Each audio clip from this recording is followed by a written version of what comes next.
O Escolha Escola hoje está entrevistando a professora da Fundação Getúlio Vargas do Rio de Janeiro, Cláudia Costin, que participou recentemente de um encontro em Oxford para discutir gestão pública e educação.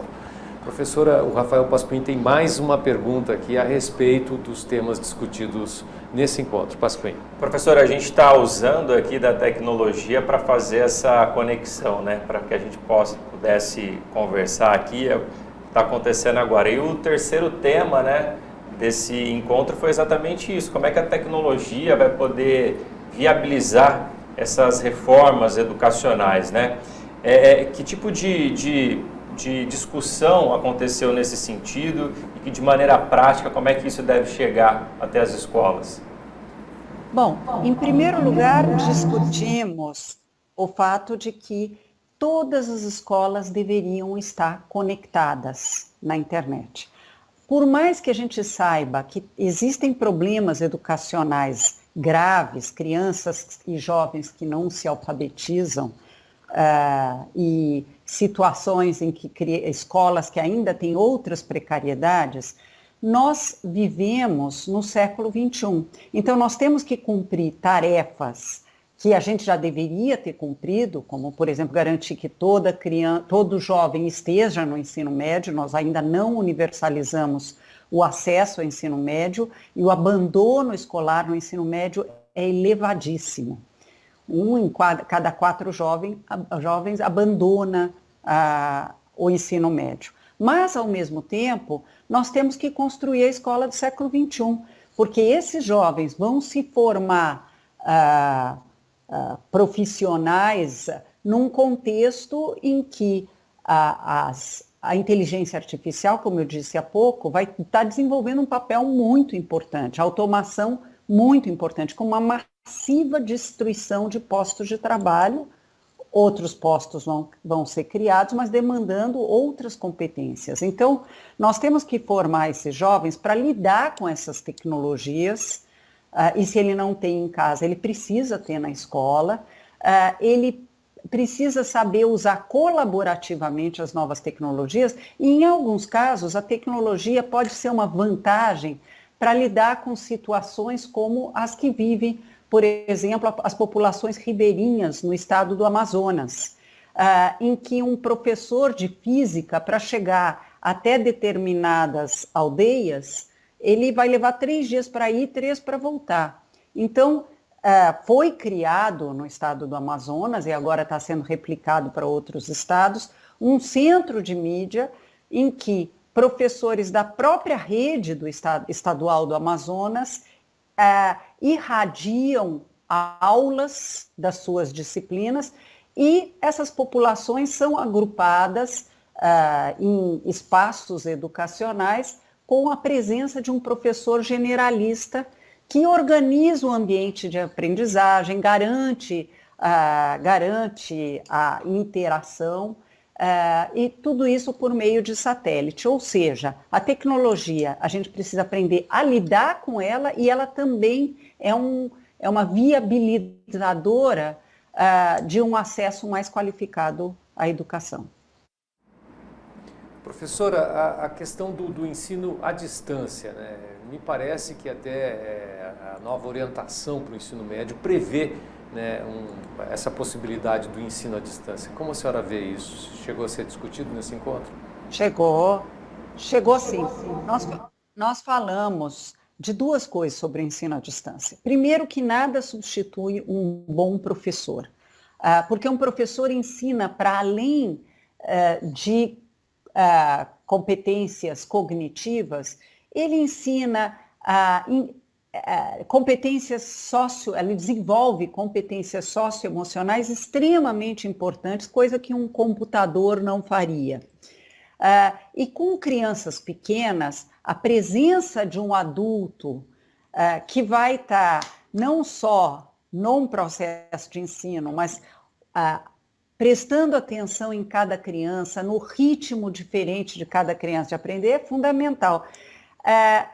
Quando a gente fala de ensino médio, nós já estamos falando de jovens que estão em outras condições. Até mesmo no Fundamental 2, algumas coisas são possíveis, Vocês falaram muito do YouTube no nosso aquecimento.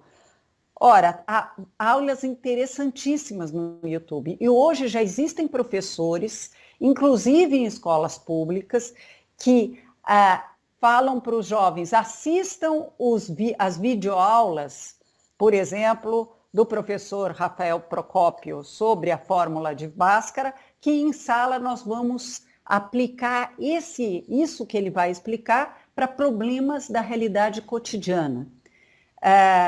Então, a ideia da sala de aula invertida já começa a ser praticada, e isso é muito positivo. No ensino médio, no Fundamental 2, mesmo na educação, no ensino Fundamental 1, o computador, aulas digitais podem surgir como um apoio ao professor.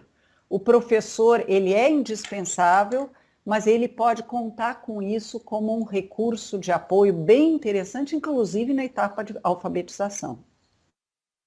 Bom, professor, a gente está discutindo aqui sobre esse encontro que aconteceu em Oxford e que, como a senhora já ressaltou, foi promovido pela Fundação Lehman, que se preocupa com esse aspecto aí da nossa situação brasileira, que é a educação, né?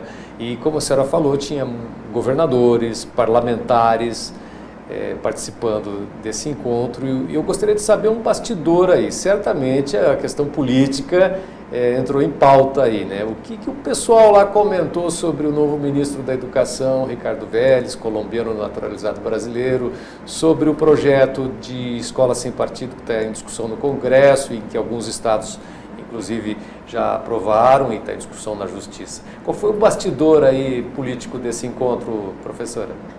Então, o bastidor que eu gostaria de comentar é a ideia de que nós estávamos lá com governadores eleitos de partidos diferentes, de visões de mundo diferentes, parlamentares de visões de mundo diferentes, num Brasil que está bem polarizado, né? E, ao mesmo tempo, foi construído um consenso sobre o caminho a ser feito em educação e que não tem nenhuma bala de prata. Ou seja, normalmente os políticos gostam daquela solução mágica. Você faz isso e todos os problemas estão resolvidos. E de preferência uma coisa muito tangível. Educação, para ser transformada, demanda uma abordagem sistêmica. Você tem que mudar a formação de professores que ele recebe na universidade, a atratividade para a carreira, a formação continuada em serviço, a infraestrutura escolar, falamos agora das escolas conectadas. Você tem que ter bons gestores de escola que liderem esse processo, bons secretários de educação e tudo isso. E como fazer isso? A gente acabou tendo muito mais consensos do que dissensos. Lógico que foi discutido o papel do novo ministro, havia entre todos uma expectativa muito grande que ele escolha um quadro técnico para a Secretaria de Educação Básica e para a Secretaria de Ensino Superior, porque ele tem que nomear ainda os que vêm debaixo deles. E se eu posso falar do que muitos disseram, nós não gastamos muito tempo com essa história de escola sem partido, e vou explicar por quê do meu ponto de vista pessoal. Porque doutrinação em escola, infelizmente, sempre existiu. Ora de um lado, ora de outro. Ora doutrinação política, ora religiosa, ora de esquerda, ora de direita. E a doutrinação, que é nociva, porque a escola deveria ensinar o aluno a pensar, a ser um pensador independente, autônomo, não é a melhor maneira de lidar com isso, você falar para os alunos filmarem os seus professores. Imagina um aluno que tira uma nota baixa em matemática, quer se vingar, pega uma frase fora de contexto da professora e manda para uma autoridade pública. Isso me lembra o fascismo ou o nazismo, em que filhos denunciavam seus pais ou coisa parecida. Certamente isso não é uma solução, e tampouco é uma solução parlamentares, os próprios parlamentares falaram isso, entrarem em sala e vigiarem o que os professores estão falando. Isso só primeiro, eles não estão qualificados para isso, e segundo, isso só diminuiria mais ainda a respeitabilidade da profissão e tira a autoridade do professor. Como resolver isso? Formando professores na universidade que ensinem a pensar e não que decorem a visão de mundo do seu professor.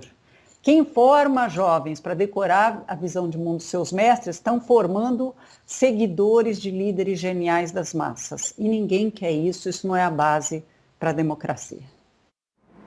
Professora, a gente tem uma pergunta aqui, a Ana Souza está dizendo o seguinte: me preocupa muito este novo formato de ensino médio no que tange ao índice de abandono com presença, né? No caso do ensino à distância, não será maior? Qual é a opinião da senhora? Ela pergunta. Maior o abandono. Maior o abandono, isso. Bom, em primeiro lugar, o que foi definido como a porcentagem máxima de ensino à distância para o ensino médio é de 20% no ensino médio diurno. Não é uma porcentagem importante.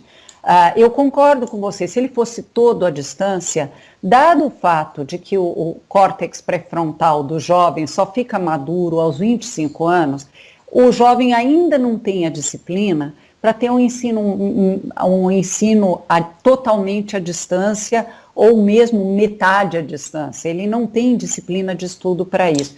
E muito do que a gente aprende na escola e que é bem contemporâneo, tem a ver com as demandas dessa sociedade que a gente está vivendo, é resolução colaborativa de problemas. Nenhum robô resolve colaborativamente problemas, ou pelo menos por enquanto, ou até 2050. Então é importante desenvolver essa competência nos alunos, para isso eles têm que estar juntos. Eu concordo com você, não se deveria pensar em ensino médio totalmente à distância, mas não foi isso que foi aprovado na Base Nacional Comum Curricular.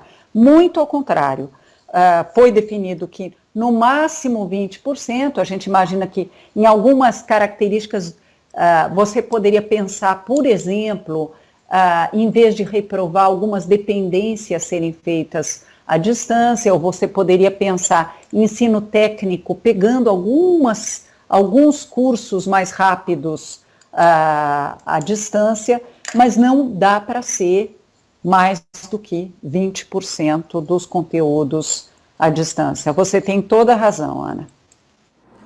Professora, foi um prazer conversar com a senhora aqui. A gente gostaria de agradecer muito a sua disponibilidade para falar desse encontro em Oxford, que discutiu assuntos tão importantes, né? Então, em nome do Escolha Escola, eu gostaria de agradecer e perguntar se a senhora gostou aí da participação no nosso programa. Olha, eu gostei muitíssimo dessa participação. Aproveito também para divulgar o meu Twitter, que é @CláudiaCostin, onde eu escrevo exclusivamente sobre educação, cultura e ciência e tecnologia. Não falo de política brasileira, não falo mal ou bem desse ou daquele político, eu escrevo só sobre essas coisas. Se você for apaixonado por educação como eu sou, pode também vir me visitar lá no meu Twitter. A gente agradece demais, professora. Espero que volte mais vezes aqui no Escolha Escola. O pessoal vai despedir agora aqui, a Fabíola e o Pasquim. Obrigado, professora. Boa noite. Um prazer, né? Volte sempre, né? Muito bom. Valeu, pessoal. Vai ser um grande prazer. Obrigado, professora, mais uma vez. Escolha Escola de hoje, especial com a professora Cláudia Costin, fica por aqui. A gente volta na semana que vem. Obrigado a todo mundo que participou e até lá.